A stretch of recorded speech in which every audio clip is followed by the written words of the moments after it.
Ahora sí. Ya, bien. Gracias, buenos días, bienvenidos. Gracias. Hola.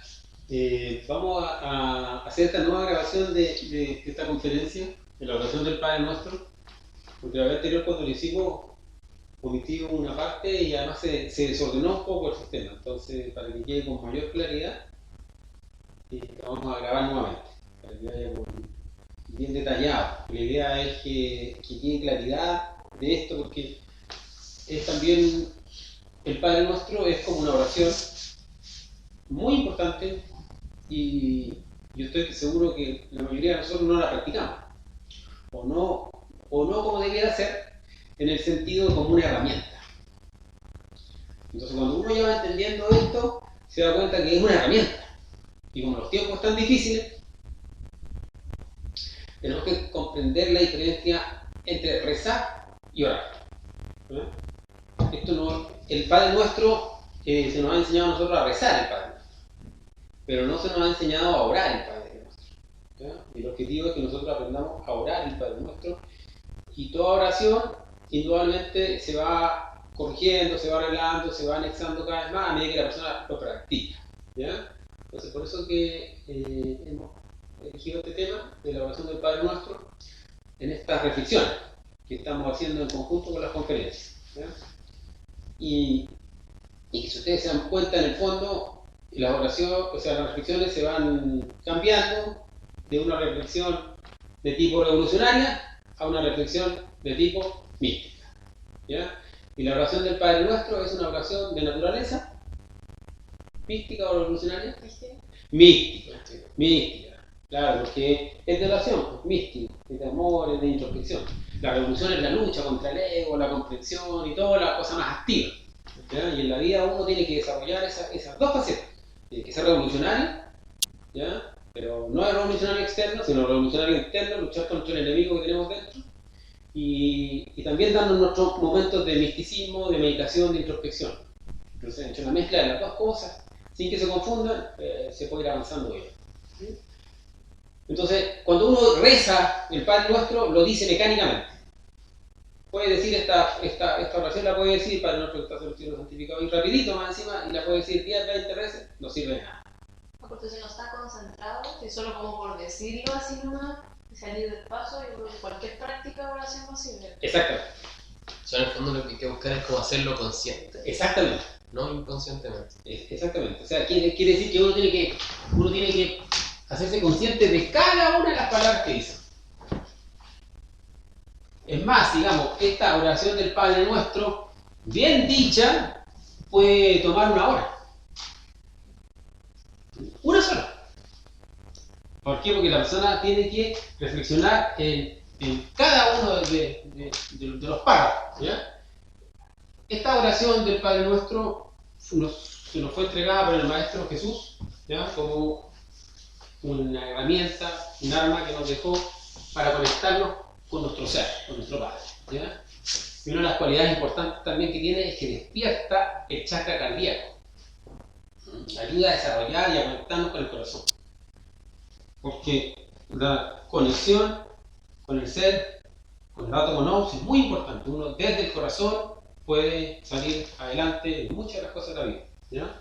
Entonces, esta oración permite desarrollar esa parte del chakra del corazón. ¿Ya?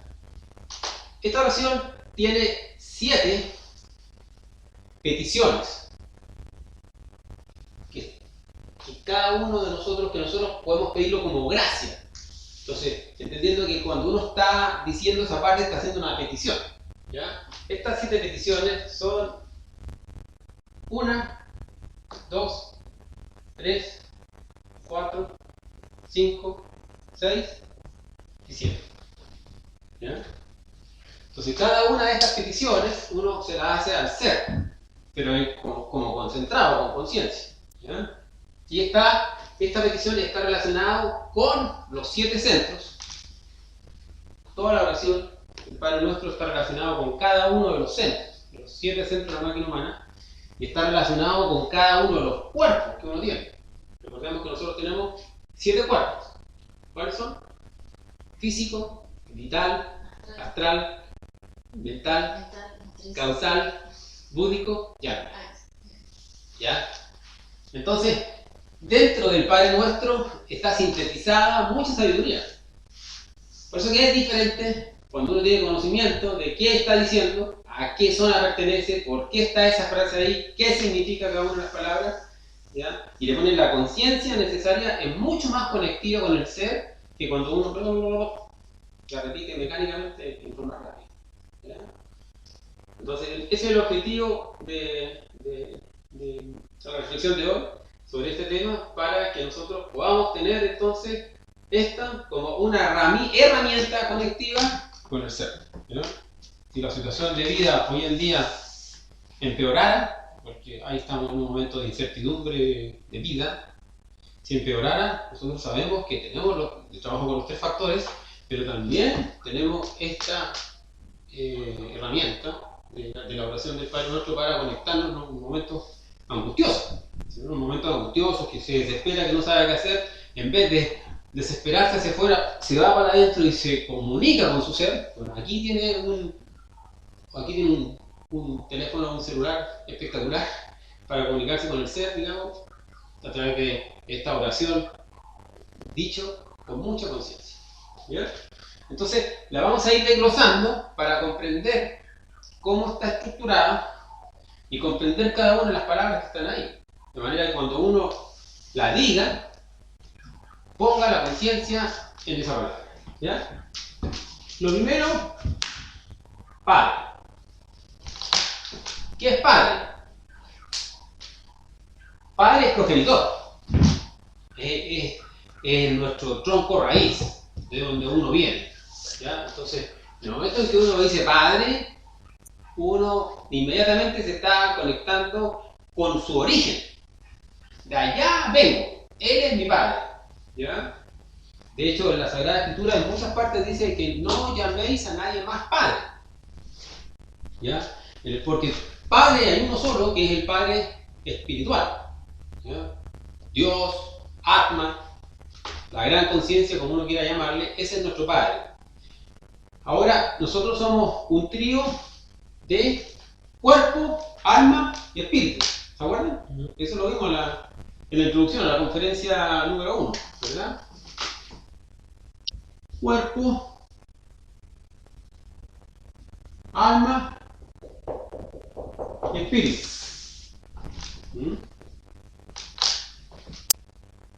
El Padre general de todo esto es el ser. ¿Bien? Pero nosotros tenemos un Padre del cuerpo físico, ¿verdad? Que es nuestro Padre físico.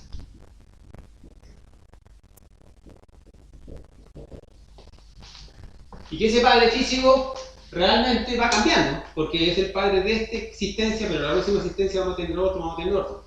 Más sin embargo, este Padre físico es el representante del verdadero Padre, que es el ser. Este es nuestro Padre, el Padre celestial, o el Gran Padre. ¿Ya? Entonces, este es el representante. Pero cuando oramos al Padre Nuestro, obviamente estamos yéndonos a la raíz de nuestro ser. Tenemos un alma oscura, que es la envoltura seminal, que está acá. Que esa envoltura seminal también tiene un padre que la formó. Lamentablemente, el padre de todos los yoes. ¿Cuál es? El yo fonical. ¿Ya? El yo fonical es el que fue y llegó y enriqueció esta alma. Y este es nuestro ser, que es tan solo un 3%. Entonces, cuando hablamos del Padre, como vemos, tenemos diferentes estructuras de Padre, estamos hablando del Padre original, el ser, que es la conciencia. A esta conciencia es la que estamos apelando para que vaya trabajando e integrando todo esto en una sola cosa, que es sí mismo. ¿El yo frontal sería el alma o el gestor del alma? Es el gestor del alma. Como el progenitor. progenitor, claro. Claro, porque tenemos 3 padres, un padre físico, un padre de la oscuridad y el padre, un pequeño padre, porque en la conciencia tenemos solamente un 3%. Entonces, este fornicario tiene que desaparecer, ¿verdad? Y este padre físico va a existir mientras esté con vida y requiere todo nuestro respeto. ¿verdad? Si uno no respeta a su padre, difícilmente va a poder respetar al padre espiritual. ¿Ya? Pero entonces estamos hablando de padre como progenitor, porque si uno ve la definición de padre, normalmente hablan de padre progenitor biológico. ¿Ya? Pero cuando uno pone padre con mayúscula, se está refiriendo al padre interior. ¿Ya? Entonces, el padre es el ser. O también alma o íntimo. ¿Ya? A ese padre. Uno dice nuestro. Cuando uno dice nuestro, es en conjunto. No digo padre mío, el padre es nuestro. O sea, si yo digo padre nuestro, que es mi padre y es también tu padre, si mi padre es tu padre, ¿qué relación tenemos entre nosotros? De hermanos. De hermanos. ¿Ya? Entonces, al decir padre nuestro, en el fondo, nos ratifica en el fondo la hermandad que existe entre todos.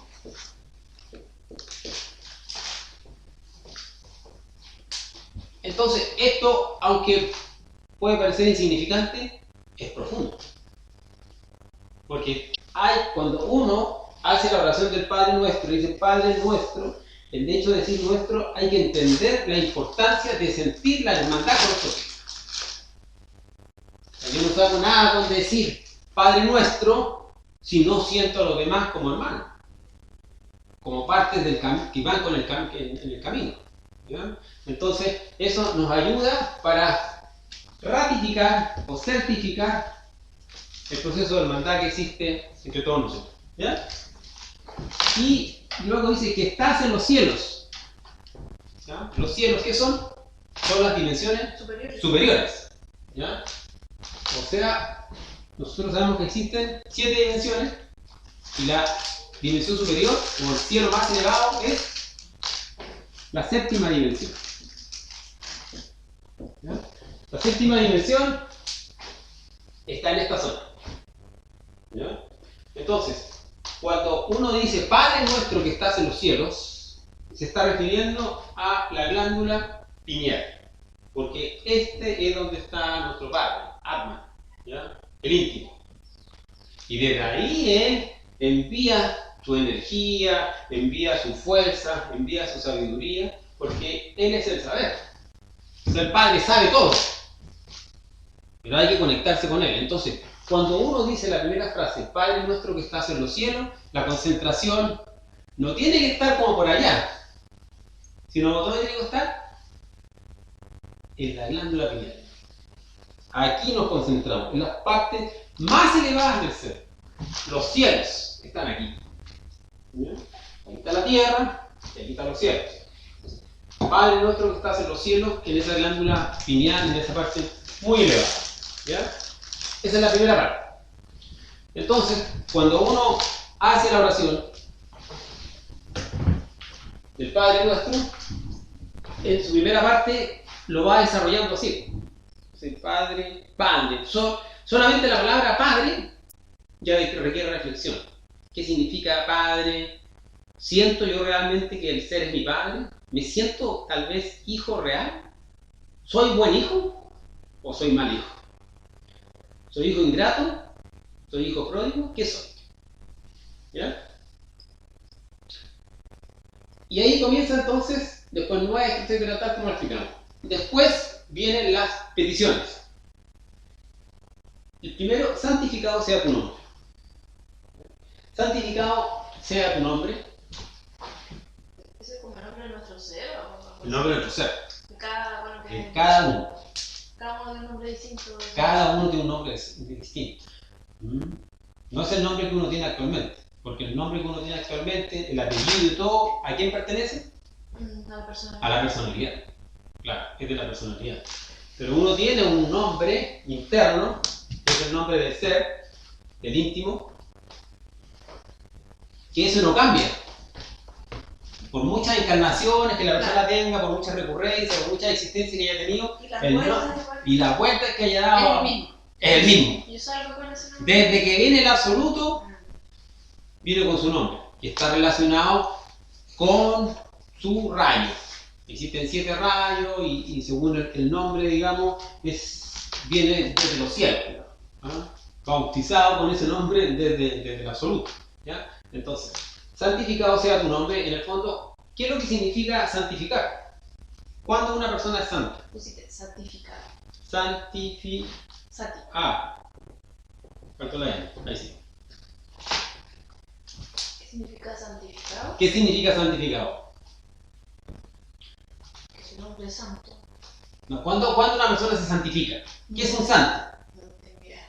Ya, un santo es una persona que ha eliminado el ego. Cuando la persona elimina sus yoes, se santifica.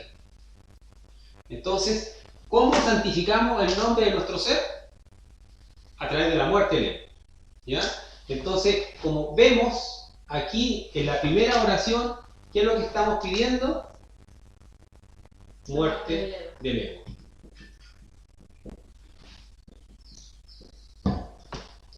Porque solamente la muerte del ego santifica. De hecho, hay muchas personas que han sido santificadas, que son considerados santos. ¿Por qué? Porque son personas que tenían el ego débil. Habían trabajado su yo de alguna forma, ¿verdad? Y tenían el ego débil. Entonces entran a ser considerados como santos. En el mundo físico. En el mundo físico. No necesariamente lo son realmente. No necesariamente lo son realmente. Hay muchos santos también que son santificados, canonizados ahí, que en realidad no fueron realmente, sino que porque era una necesidad del mundo físico, nombrarlo. Pero los que verdaderamente sí se han santificado, ¿ya? Es a través de la muerte del yo psicológico. Porque mientras la persona tenga el ego fuerte, no va a ser santo. Claro. Va a ser un demonio, un diablo. ¿Ya? Entonces, la santificación es a través de la muerte del ego. Y a medida que el yo va muriendo, ¿ya? La persona va muriendo también su personalidad. Y por lo tanto va desintegrándose lo que la persona es aquí en el mundo físico. Porque a la larga, en el fondo, uno, como es, tiene que cambiar completamente. Porque uno actualmente es un 97% de ego o de conciencia atrapada, un 3% solo de esencia. Entonces, en su gran porcentaje, nosotros somos yoes. Y todo esto tiene que desaparecer. Entonces, a medida que la persona se va santificando, ¿ya? Se va santificando, va desapareciendo su yo y llega el momento en que puede conocer, comprender y expresar su verdadero nombre. ¿Ya? Entonces, cuando uno dice santificado sea tu nombre, es la primera petición que le está pidiendo el ser. Santificado sea tu nombre. Le está pidiendo la santificación, o sea, le está pidiendo la muerte del yo. Esta santificación en el cuerpo o en los centros, ¿dónde se ubica? En la glándula hipofisiaria, aquí. ¿Ya? ¿Por qué? Porque ¿qué centro, qué facultad está aquí? La autoobservación. Entonces, es imposible eliminar un yo si la persona no se autoobserva. Entonces, Padre nuestro que estás en los cielos, santificado sea tu nombre. ¿Ya? La santificación se comienza con la muerte del ego y en la muerte del ego se comienza con la autoobservación. Entonces, glándula hipofisiaria o buddhi, ¿ya? Alma divina. Después dice, venga a nosotros tu reino. Seguimos en el mismo centro, segunda petición, venga a nosotros tu reino, aquí. ¿Cuál es el reino? Reino de sabiduría y justicia. ¿Qué significa reino? Reino, en el fondo... ¿Dónde vive el rey? Claro, Bien. donde vive el rey. El ser. ¿El rey es el ser? El rey es el ser, pero tiene un emisario. Que es por algo que a Cristo le decían el Rey de Reyes. Porque en el fondo el Cristo, la fuerza crística, es parte del ser. es una partícula de Él, es el fuego, el Cristo. Es el emisario. El Cristo es el El emisario. Cristo viene de su Padre, por eso que Cristo decía, nadie llega al Padre si no es por mí. Entonces cuando hablamos del Rey, estamos hablando del Rey de Reyes, o sea, del Cristo. Cuando el Cristo llega aquí, Él es el que juzga. Por eso que el juzgar está aquí, porque aquí en Él también encontramos al Cristo. Aquí encontramos a quién, al alma divina, al Cristo y a la Madre. Todo está aquí. Y todo eso en el fondo, ¿qué es lo que otorga? ¿Cuál es el reino? El reino es de sabiduría y de justicia. Eso, cuando la persona logra la sabiduría y la justicia dentro de sí, se acerca al reino de Dios. Porque el reino de Dios indudablemente que es sabio y es justo. Y cuando logra la sabiduría y la justicia, en el fondo, ¿qué logra? El amor. Porque el reino de Dios, en última instancia, es amor. El absoluto tiene una sola ley, y esa ley es el amor. Entonces, el reino de Dios es amor. Pero ese amor tiene dos pilares fundamentales, que es la sabiduría y la justicia. ¿Ya? Cuando uno elimina un yo, ¿sale la cámara? Cuando uno elimina un yo, este yo que es desintegrado libera la conciencia. La conciencia libera de la muerte del yo. Y este libera la luz, que es la sabiduría, y el fuego, que es el amor. ¿Ya? Entonces, y para poder eliminar un yo, se necesita aprender primero a autoobservarlo y luego a juzgar. ¿Ya? Si no hay juicio interno, no hay muerte del yo. Si no hay justicia hacia adentro, no existe la justicia. ¿Ya? Lamentablemente hoy en día la gente estamos como muy abocados a buscar la justicia exterior. Buscamos la injusticia afuera y tratamos de remediar la justicia de afuera, sin darnos cuenta que nosotros tenemos que instaurar la justicia en nuestro interior. Cuando uno instaure la justicia dentro de sí, ahí va a estar capacitado para instaurar la justicia fuera de sí. Si no, bueno, por eso que las personas que escuchan recién esta reflexión, los invitamos a escuchar la otra reflexión sobre la justicia. Sí. ¿Me quería hacer una pregunta? ¿No? Ahí. No, solo eso como, claro, como en el fondo, claro, es importante reflexionar sobre eso, porque uno siempre pide como todo fuera, que la gente sea buena conmigo, que la gente no sé qué, que el mundo sea justo, que haya paz, pero si yo no soy justa conmigo mismo, que el fondo sería como eliminar lo que causa la infelicidad, si yo no hago el bien a otros, si yo no quiero lo bueno a los otros, o sea, primero se empieza por casa, pues, o sea, aunque viviera en un mundo súper justo, pero yo igual tendría, de todo fuese perfección, pero yo igual tengo todos los defectos. Claro, No me serviría de nada. exactamente. No me liberaría, no significaría yo que soy más santa, más libre o nada. De todas maneras, hay que hacer un trabajo psicológico.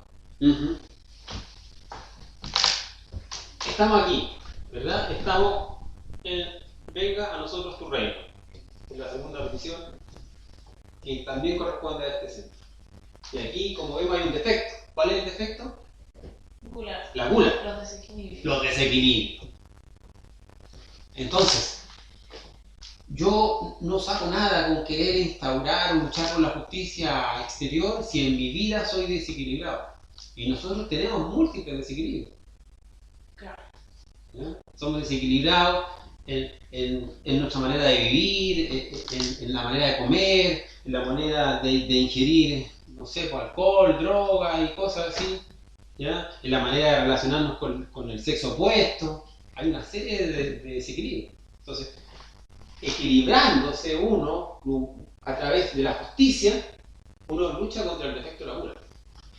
Entonces, es muy importante entender que eso solamente lo vamos a lograr con la energía de la conciencia, para que a través de la autoobservación, entonces logremos entrar al reino.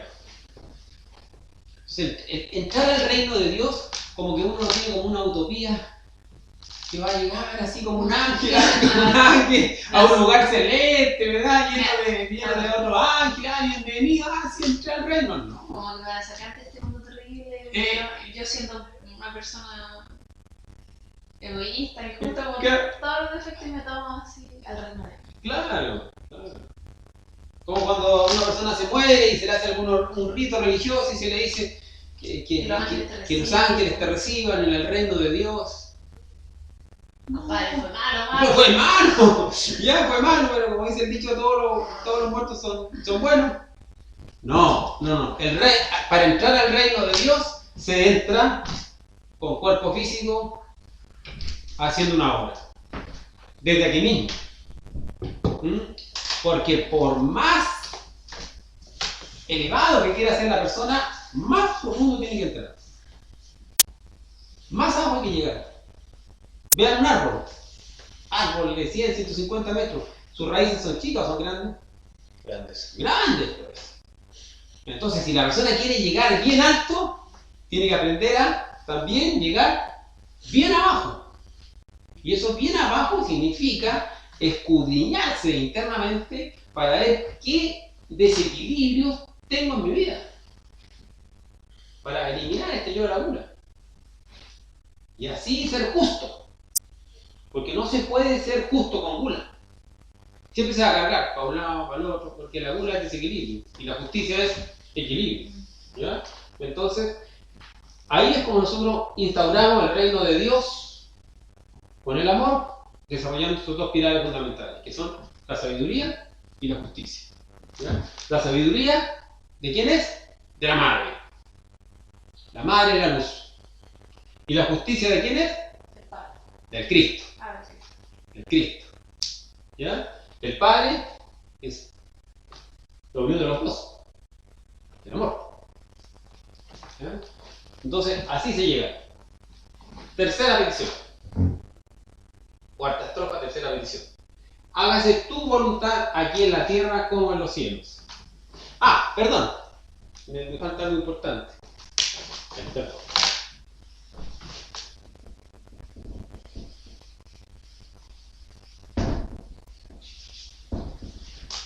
Porque estábamos viendo aquí, santificado sea tu nombre, la muerte del ego. Ahora, venga a nosotros tu reino. ¿Ya? Claro, uno habla desde el aspecto psicológico, eliminando yo y trabajando, uno puede llegar acá. Pero desde el punto de vista, digamos, de desarrollo de la persona, para poder llegar a estas alturas, para poder llegar a los niveles de la sabiduría y la justicia, estamos hablando de la sexta dimensión. ¿Ya? Pues aquí está la séptima, aquí está la sexta dimensión. Entonces no se puede llegar a la sexta dimensión con conciencia, plenamente y mantenerse allá, si no se han creado los cuerpos. Entonces, para lograr eso, uno necesita trabajar con el amor. ¿Y cómo trabaja uno con el amor? ¿Qué es el amor? Dios. Hagamos el amor, cuando uno dice. El ser. El sexo, pues. Es el ser, es el padre, ¿ya? Pero físicamente, cuando uno le dice a la pareja hagamos el amor, le está diciendo una relación sexual. O sea, en el sexo está el amor. Y cuando cristaliza el amor dentro de la persona, entonces van cristalizando los cuerpos. O sea, esto es lo que llamamos el nacimiento alquímico. O sea, el sabio uso de la energía sexual. No hay fornicación, si no hay sabio uso de la energía sexual. Entonces esos cuerpos permiten a la persona ir escalando, va escalando, primera serpiente, segunda serpiente, tercera, ¿ya? Hasta que llega a la quinta y sexta serpiente. Y ahí ya se llega a los niveles donde la persona se mueve conscientemente en esa dimensión. Entonces, ¿cómo llega, digamos, concretamente el reino de Dios? A través de la creación de los cuerpos superiores, que son el cuerpo astral, mental y causal.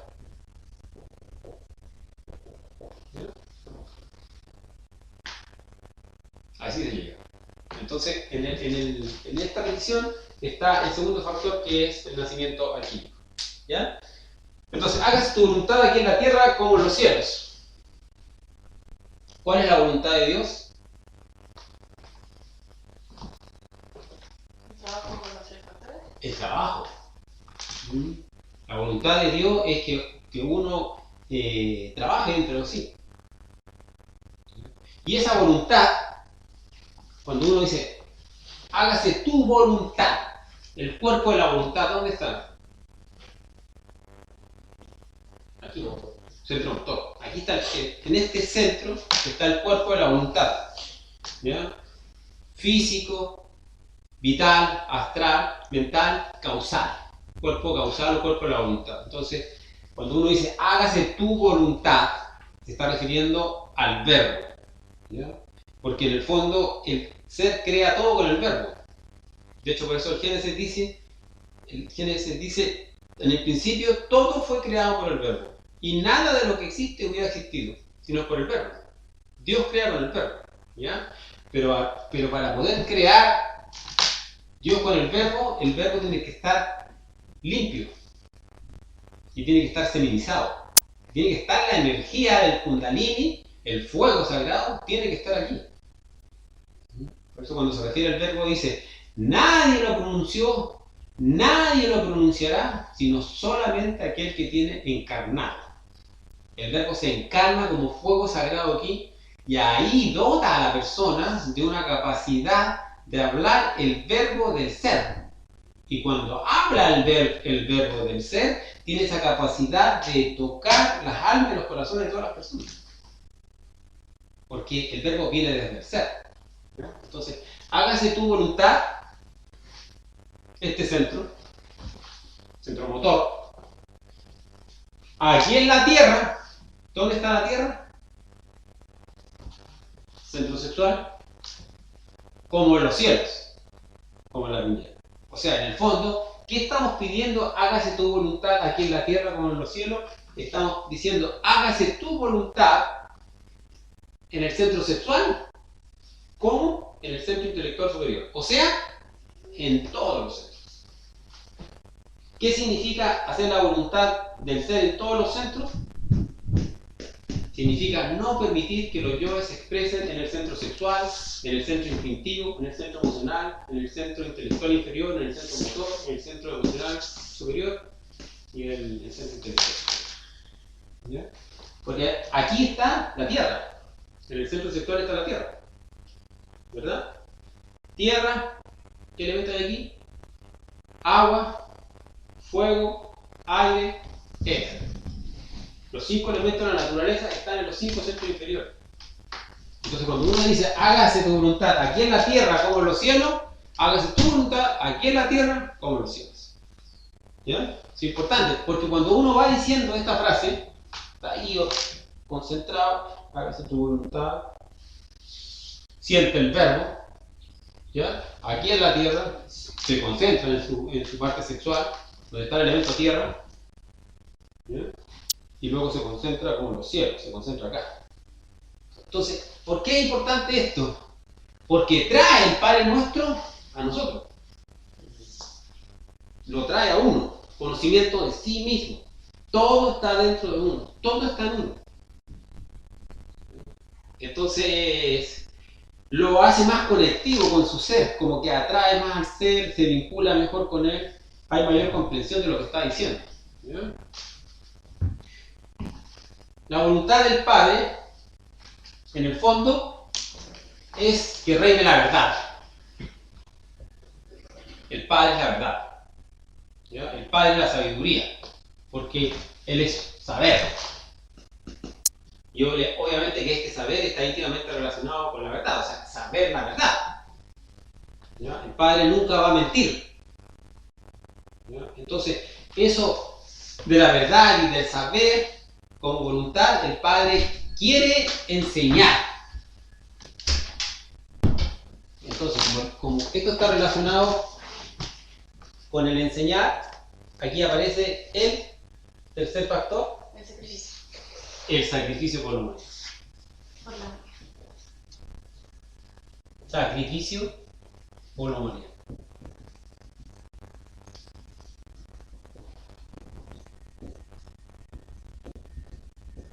Entonces nos damos cuenta que las tres primeras peticiones son los tres factores de la revolución de la conciencia: morir, nacer y sacrificarse.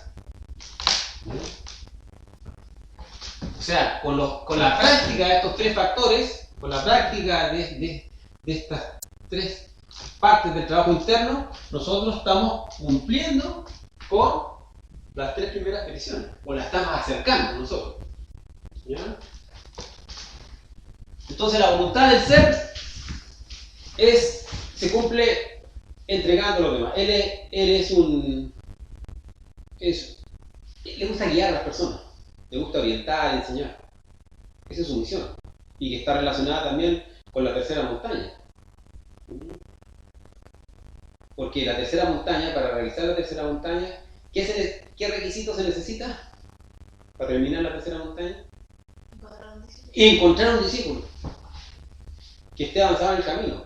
Y ahí como que el ser cumple su tarea. Porque nadie puede salir de la etapa esta de la encarnación y de toda la rueda si no deja a alguien atrás. Porque ahí se expresa el amor del ser. No podemos abandonar a los hermanos si es que nos dejamos a alguien que nos reemplace. Es como que nos tienen una tarea. Oye, tú tienes la tarea de hacer el aseo aquí, y esa es tu tarea de por vida. ¿Cuándo podrías tú dejar de hacer aseo aquí? Cuando termine. Siempre vas a tener que hacer aseo. Cuando alguien lo haga. Cuando dejes a otra persona, porque esa fue tu tarea de por vida. ¿Ya? Y puedes dejar a una persona haciendo aseo que ni siquiera sabe agarrar una escoba. No, pues tienes que enseñarle. Mira, aquí el aseo se hace así, mira. La escoba se agarra así, esto acá, después se pasa este paño aquí, no sé, pues le explicarás todos los procesos de la... Y eso en el fondo. Entonces los maestros, para poder llegar a este nivel del sacrificio por la humanidad, eso es lo que buscan, es dejar a alguien preparado en el camino. No a una persona que más o menos sabe, porque más o menos entiende algo. No, la persona que va bien, que va a terminar, es una ficha de la segunda montaña, un rectificado, uno que cogió ya la vía directa. ¿Ya? Entonces, vamos aquí. Hágase tu voluntad aquí en la tierra como en los cielos. ¿Ya? El pan nuestro de cada día, dánoslo hoy. ¿Cuál es el pan nuestro? Centro intelectual inferior. ¿Ya? Aquí va la atención. Porque el pan nuestro de cada día, este pan nuestro de cada día, la palabra cada día, significa pan supersustancial.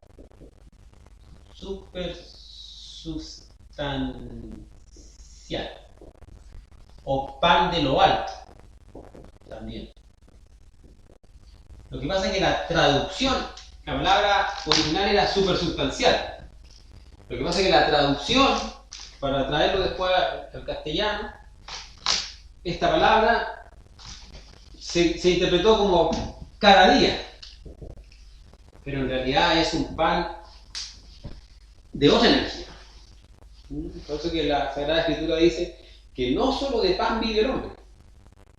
¿No? Ese pan supersustancial es el alimento del alma. Y ese pan supersustancial se relaciona con la sabiduría, con la luz. Esa sabiduría y esa luz es un alimento para nosotros. ¿Ya? Y se recibe cuando se comprende y se elimina un defecto psicológico. Porque cuando uno elimina un defecto psicológico, se da cuenta de que ya no es esclavo de él. Por ejemplo, la persona tiene el cigarrillo, que fuma. Y lucha hasta que logra desintegrar ese yo. Siente su liberación del defecto. Tiene el yo de la ira, y se enoja cada rato, mechita corta. Por todo se enoja y mal genio. Y comienza a luchar, hasta que elimina ese yo. Entonces, la eliminación del yo trae una sapiencia muy particular, que es una luz que alumbra la conciencia, la envoltura seminal. Entonces, danos hoy el pan supersustancial o el pan de lo alto de hoy, es en el fondo danos la sabiduría que obtenemos con la muerte del yo. O sea, también es una reafirmación de la muerte del yo. Y por eso que se pone aquí. O sea, la concentración tiene que estar en el corazón. Porque el centro intelectual inferior, el átomo nous, es el que hace. Es él el que promueve la comprensión. Si no hay comprensión, no hay eliminación. Y si no hay eliminación, no hay luz. Y si no hay luz, no hay alimento. ¿Bien? Ese es el caso. Después la quinta petición es: perdona nuestras deudas así como nosotros perdonamos a nuestros deudores. Decíamos aquí, bajamos al centro emocional inferior. ¿Ya? Porque aquí se gestan los deseos.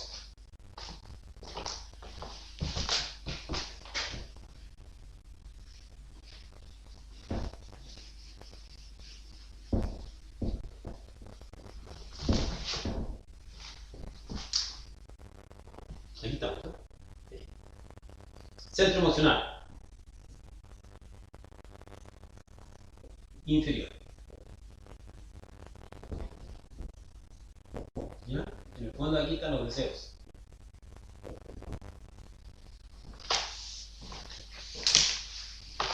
Porque la única forma de la persona ser perdonado, perdona nuestras deudas. Es una petición, perdona, le estamos pidiendo que perdone nuestras deudas. La quinta petición es perdonando. Si uno no perdona, no ha perdonado.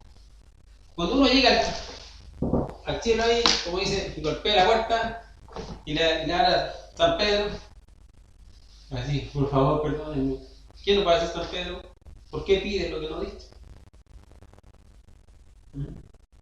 Entonces, para poder obtener el perdón, uno tiene que dar perdón.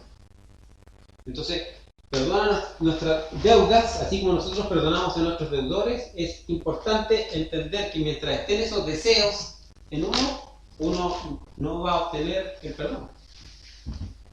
Si la persona está constantemente recordando que le debe, que sufrió, que mi vida ha sido tan cruel, que por qué me pasó esto a mí, que cómo se puede comportar eso conmigo, de esa forma, etc., no hay avance espiritual. No hay avance espiritual con canción psicológica. No hay avance espiritual con charla interior.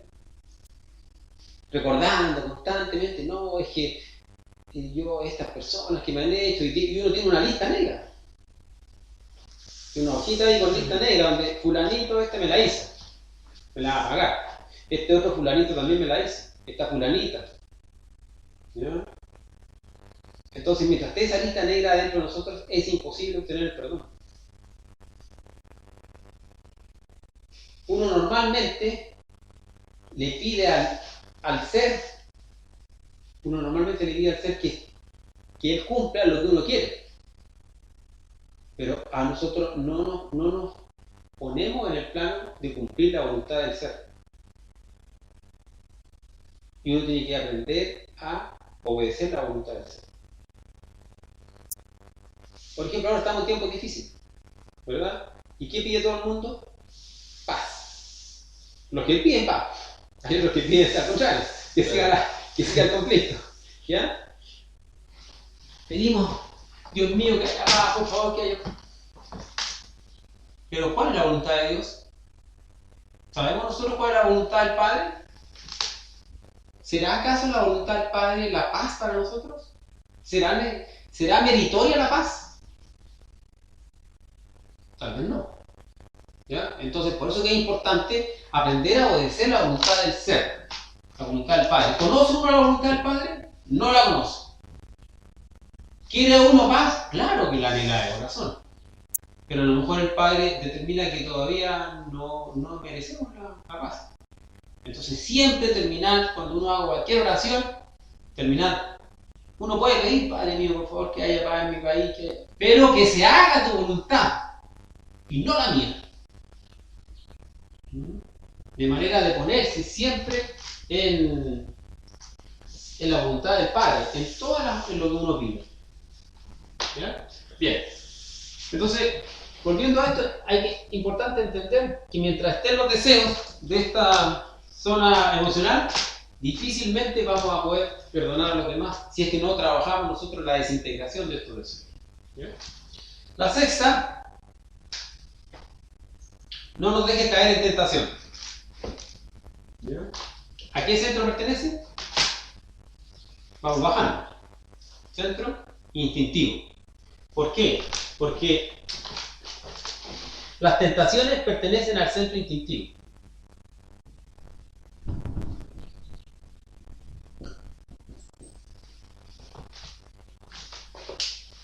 La cultura seminal gravita ¿dónde? En el centro instintivo. Aquí gravitan todas nuestras tentaciones. O sea, todos los deseos temporalmente se pueden analizar. ¿Ya? Los deseos del pasado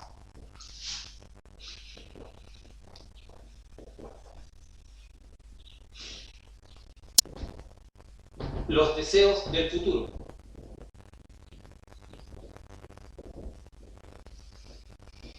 Y los deseos del presente.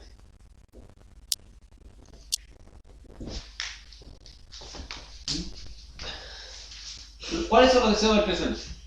Los que uno siente.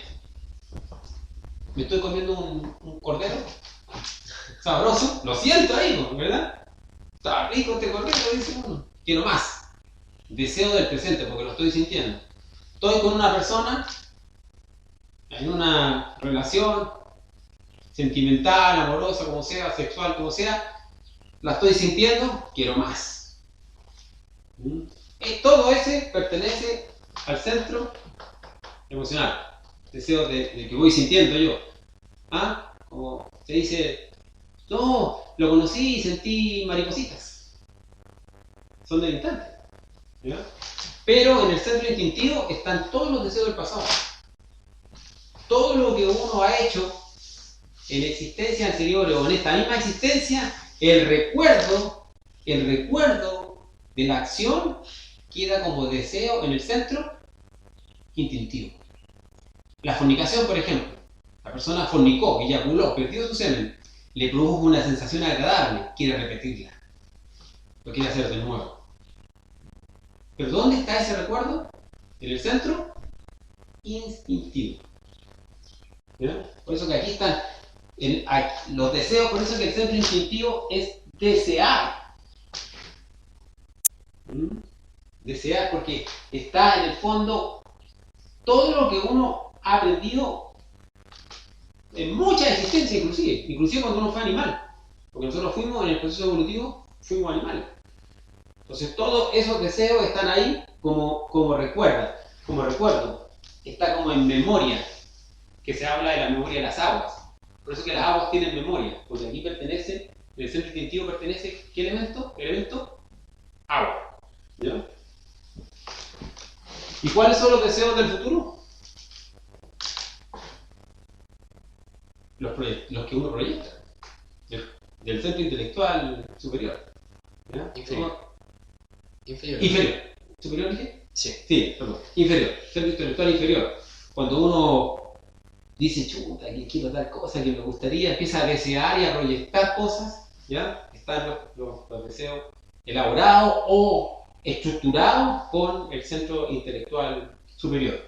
Pero el eje, en el fondo, de los deseos está principalmente en esta zona, en la zona emocional y en la zona instintiva, ¿ya? Entonces, no nos dejes caer en tentación, en el fondo es, no nos dejes que en nuestro centro instintivo, con todo su recuerdo, deseo y toda su fuerza y todo el eje gravitatorio de todos los yoes, me dejen caer. Porque el ego va a ser tentación. Cada yo es una tentación. ¿Y necesitamos la tentación? Sí. Es el entrenador psicológico. Es el entrenador psicológico. ¿Ya? Es el entrenador psicológico. Lo necesitamos. Entonces, pero necesitamos fuerza para no caer en la tentación. Y ahí es donde la persona sale victoriosa. ¿Ya? Cuando sale victoriosa ante la tentación. Porque la tentación es fuego y el triunfo sobre la tentación es luz. La luz sale cuando la persona sale victoriosa ante la tentación de su centro interior. Y por último, el séptimo es líbranos de todo mal y peligro. ¿A qué centro pertenece? Centro sexual. Porque ¿dónde está el engendrador de todo mal? ¿Finalmente lo dijimos? Fornicación. Yo fornicario. El yo fornicario. La fornicación es el origen de todo mal. Recuerden que Adán y Eva fueron expulsados del paraíso porque comieron del fruto del árbol del conocimiento del bien y del mal. ¿Y eso qué es? Fornicar. Antiguamente nunca habían fornicado, nunca habían sentido el deseo. ¿Ya? Eran inocentes, puros. Entonces, mientras uno esté en la fornicación, va a estar dentro del mal. Cuando la persona ya elimina el yo fornicario, ya se aleja de todo mal. Y el peligro, como todo esto pertenece al centro sexual, el peligro en general son todos los desórdenes.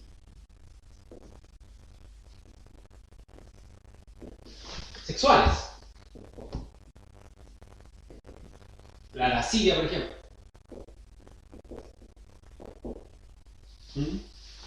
Sexual. ¿Qué es la lascivia? Todos los pensamientos morbosos que uno tenga. Las ideas que tenga en relación a la sexualidad, la planificación que uno tenga en relación cómo hoy día cómo me voy a masturbar, me voy a masturbar así, así, allá. Toda esa planificación es lascivia. Todo lo que la persona va elaborando desde el centro intelectual hacia la sexualidad y lascivia y todos los desórdenes de tipo sexual. Hay muchos desórdenes de tipo sexual. Entonces, el decirnos que líbranos de todo malo y peligro, en el fondo es ayúdanos a manejar correctamente el centro sexual.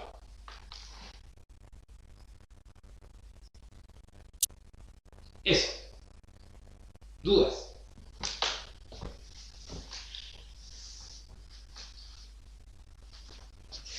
Cuando uno dice líbranos de todo mal, también uno podría como asociarlo a otras cosas. Por ejemplo, si siento que tengo muy desarrollado otro yo, que también sea igual de potente que el fornicario. Claro, claro. Pero la raíz del mal es la fornicación. Cuando hablamos de raíz de mal, estamos hablando de naturaleza sexual. Ya. O sea, siempre ese es como donde me debo focalizar cuando voy a esa parte del Claro, cuando líbranos de todo mal y peligro, indudablemente, porque ese es el mayor mal. La persona puede hacer muchas cosas, ¿te fijas, no? Puede sentir, pucha, yo soy malo, yo robo. ¿Entiendes, no? Entonces yo me doy cuenta que al robar no es bueno, porque estoy sacando... Un ejemplo de alguien que es muy miedoso, Claro, que quiero eliminar el miedo. claro. Por ejemplo, tengo miedo y quiero eliminar el miedo, porque para mí mi mayor miedo es el mal. O mi mayor mal es el miedo. ¿Ya? Miedo. ¿Qué es lo que es el miedo? El miedo es falta de fuego.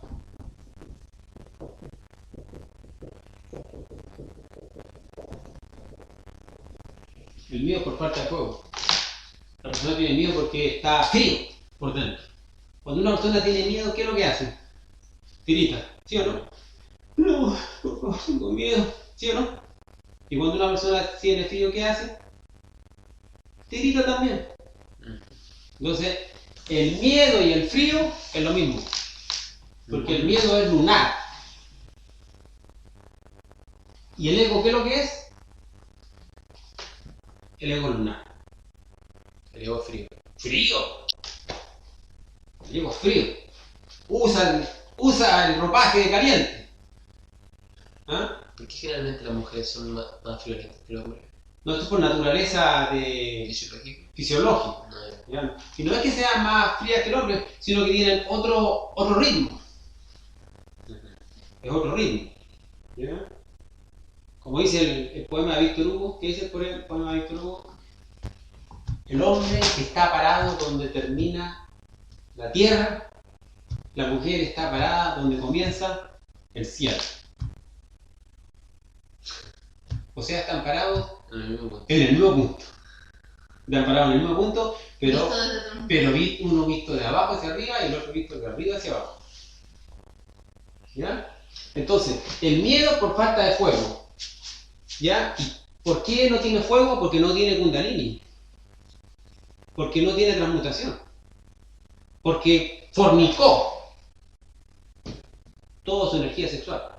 Entonces, cuando la persona deja de fornicar, empieza a obtener fuego. ¿Y qué pasa con su miedo? Desaparece. Desaparece. Entonces, el ejemplo que tú das del miedo, volvemos a la misma raíz. Y así, el defecto que tú pongas. Ya. El defecto que tú pongas, De acá.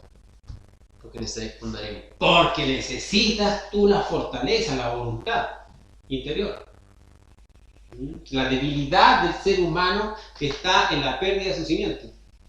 Y la voluntad de una persona, de un hombre, de una mujer, está en poder decir: nunca más en mi vida pierdo mi energía sexual. Nunca más. Pero son pocas las personas que pueden estar en condición de decir eso. Porque la van a pensar: no, pero de cuánto en vez no hace mal. Se va a empezar a justificar por aquí, por allá. Todos lo hacen, es lo más rico. Y por ejemplo, si en un caso hipotético yo decido, quiero transmutar mi energía sexual, pero Sí. una vez al mes Sí. no la transmuto y fornico. ¿Eso es menos malo o es igual de malo? Es igual de malo. Exactamente igual de malo. Es igual de malo. Aquí no importa la cuantía, sino el error.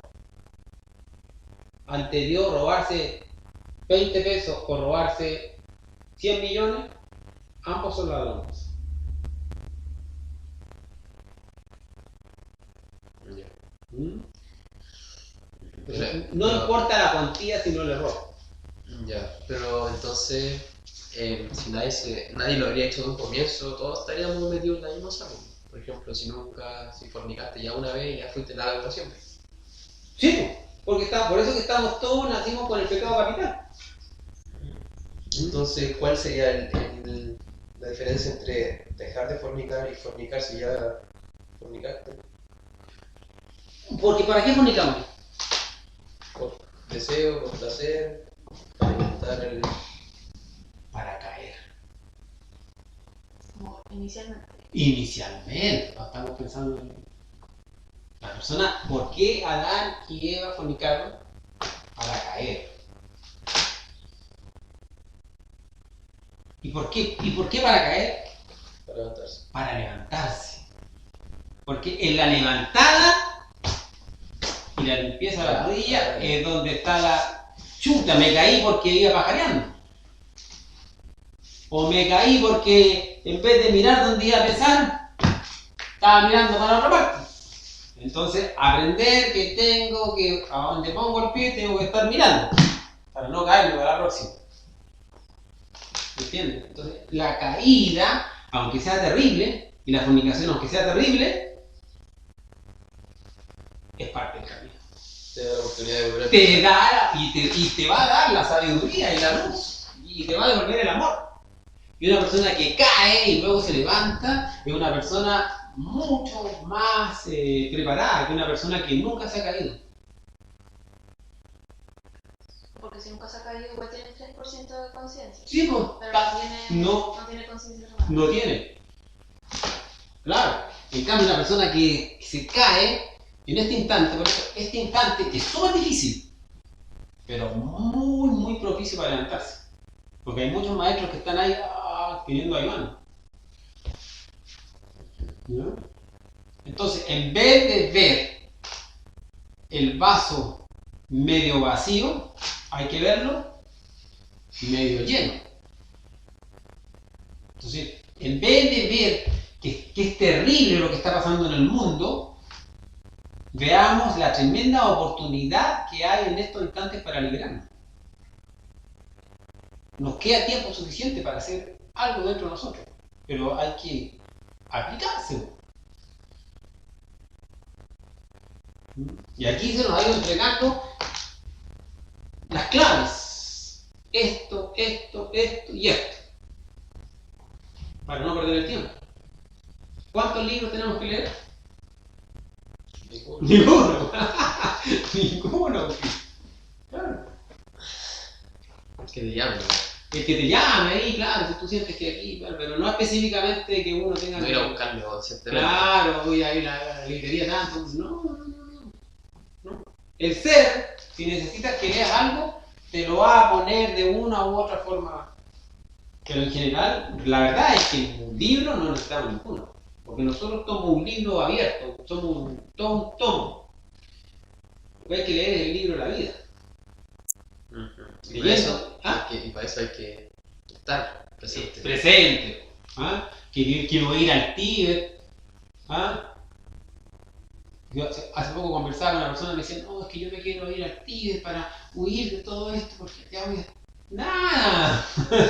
Eso es huyendo, arrancando. Claro. No, hay que estar aquí o aquí. Ahora, si durante el camino tu ser, en los mundos internos, en el mundo astral, te dice que camine hacia un lugar, ahí lo hace. Pero porque yo pienso de que allá es mejor, no. Claro. Que lo sientas. Como dice la Sagrada Escritura, todo aquel que quiera salvar su vida, la perderá. Mas todo aquel que arriesgue su vida por mi nombre, será salvo. Cuando hablaba Cristo, Jesús, refiriéndose al camino crístico, al camino el difícil camino, el camino al que hay que arriesgarse. Aquí hay que arriesgarse. ¿Pero por quién hay que arriesgarse? Sí. Por el Padre. Por el ser. Por el ser. Y en el camino para llegar a Él hay que encarnar al Cristo. Porque nadie llega al Padre si no es por mí, decía el Cristo. En el fondo, ese Cristo se refiere al Cristo íntimo, a la fuerza. ¿Qué es lo que es el Cristo?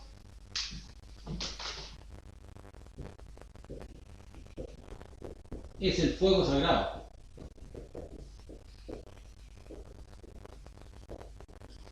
¿Y de dónde sale ese fuego sagrado? De todos los yo muertos. Decapitaste un yo, fuego que te vino, y eso es acumular. Luego inviertes. Inviertes los ahorros, lo que ahorras lo inviertes con la transmutación, y ahí despierta el fuego sagrado y llega la fuerza crística ahí, pues. Y esa fuerza crística te permite ir ascendiendo por cada una de estas dimensiones. Entonces el Padre Nuestro, el objetivo que tiene es entender aún en mayor profundidad estos 7 centros y estas 7 dimensiones. Porque aquí en el Padre Nuestro están los 7 cuerpos. Este es el cuerpo físico, este es el cuerpo vital, este es el cuerpo astral, este es el cuerpo mental, este es el cuerpo causal, este es el cuerpo búdico y este es el cuerpo átomo.